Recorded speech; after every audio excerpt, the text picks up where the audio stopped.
U.S. President Joe Biden joined the picket line with striking auto workers outside a General Motors plant near Detroit Tuesday and backed their demand for a 40% pay increase.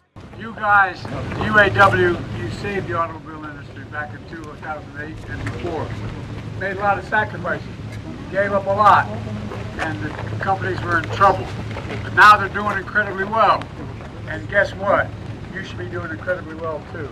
Flanked by Secret Service agents, Biden exchanged fist bumps and took selfies with the crowd after he spoke. UAW workers this month began targeted strikes against GM, Ford, and Chrysler parent Stellantis, seeking wage increases to match CEO pay jumps, shorter work weeks, and job security as the industry moves toward electric vehicles. Biden's appearance here comes one day before his leading challenger, former President Donald Trump, is scheduled to address workers at a nearby auto parts supplier. Republicans believe Biden's push to electrify America's vehicle fleet by pumping billions of dollars of tax rebates into EV manufacturing is unpopular with auto workers. In a statement on Tuesday, Trump accused Biden of stabbing auto workers in the back, claiming Biden's EV mandate will annihilate the U.S. auto industry and cost thousands of auto workers their jobs. Biden, though, was joined on his visit by the head of the United Auto Workers Union, Shawn Fain. And so today I just want to take a moment to stand with all of you, with our president, and say thank you to the president.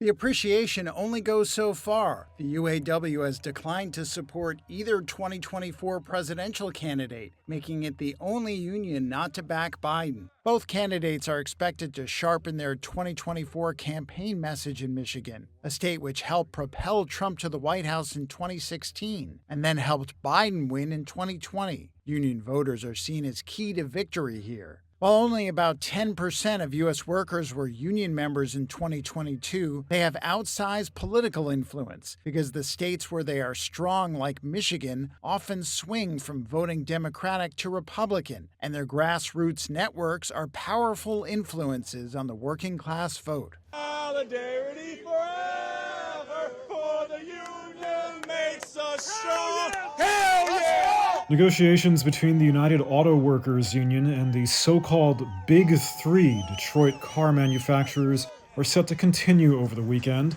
as the two sides continue their face-off in the largest American labor action in decades. 12,700 UAW members stopped working Friday at three factories belonging to General Motors, Ford Motor, and Chrysler's parent company, Stellantis. This was the UAW's leader, Shawn Fain. But I feel damn good and I'm damn proud to stand here with the VP of the UAW over Ford, the top AA, and all of our workers out here. These guys are the ones. This is what it's all about. And the message to your members out here tonight? What's the final message before you head home? Record profits equal record contracts. It's our time, and all we want is our share of equity. We're not asking to be millionaires. It's a line that was repeated by President Biden hours later, that record profits at car manufacturers should mean record contracts for their workers. And he said that while the companies have made significant offers, they didn't go far enough. The UAW is the only major union which has not endorsed Biden's re-election campaign, with many members in important swing states. The U.S. government has been pouring billions of dollars into subsidies for electric vehicles, but electric vehicles require fewer jobs to make them. Meanwhile, the UAW is holding off on widening the strikes to other factories or entire companies for now. Central to its demands is the end of what it calls a two-tier system for workers, where workers on the lower tier can make only half the hourly wages of more senior members and take a longer time to reach that higher level. This worker was on a picket line in Wayne, Michigan. You know, I just started a month ago and I'm making like $16 an hour and it's beating me up. So I can't imagine what these people have been working 25 years. It's a lot. It's a lot. I should be making the same as my coworker.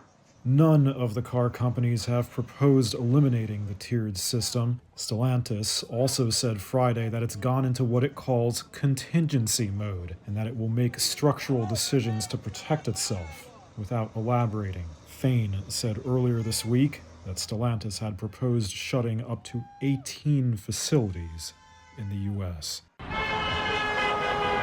The US auto strikes could spread to more plants, and maybe Canada too.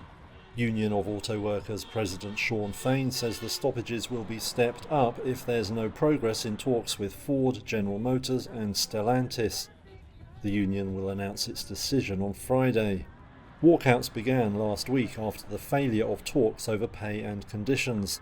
They targeted one plant from each of the Detroit three.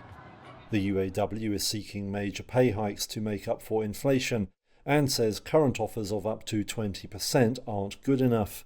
One worker said a proposal to phase in pay rises over years was also unacceptable. Well, we hope to achieve raises, double-digit raises, not in a 4-year, we don't want to wait 4 years to get it. We need it now. Talks over a deal have continued, but with little sign of progress. Over the weekend, Fain said the ball was in the firm's court. If the stoppages do spread, analysts bet they will target factories that make profitable vehicles, including pickup trucks. Ford could also face a strike at its smaller Canadian operations. Talks there continued past a midnight deadline. The company has 2 engine factories in the country and an assembly plant in Ontario. Any strike in Canada could hit the supply of motors for vehicles including Ford's big-selling F-Series pickups.